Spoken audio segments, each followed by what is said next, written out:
Expressions with yourself that you need to learn. Yourself is a reflexive pronoun, so you can use these expressions with other reflexive pronouns such as himself or herself. Number 1. To be full of yourself. This one means that you think that you are very important in a way that annoys people. I don't think he even thought about what you need. He is so full of himself. Number 2.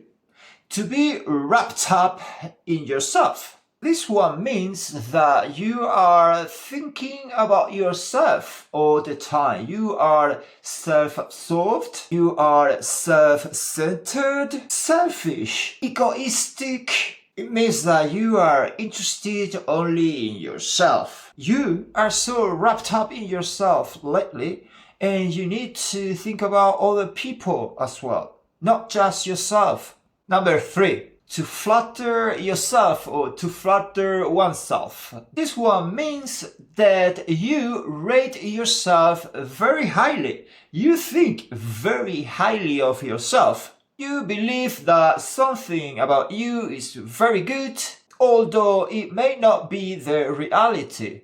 I think I've done a really good job. I'm so good at this. Yeah, right. Come on, man. Don't flatter yourself. And the last one, knock yourself out. This one has 3 possible meanings.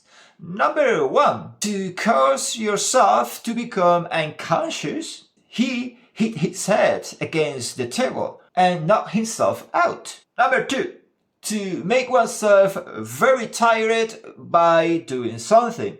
I knocked myself out to get the job done on time. And number 3, we use it to tell someone to go ahead and do something. For example, did you mind if I use the exercise machine first? Of course not. Knock yourself out, mate.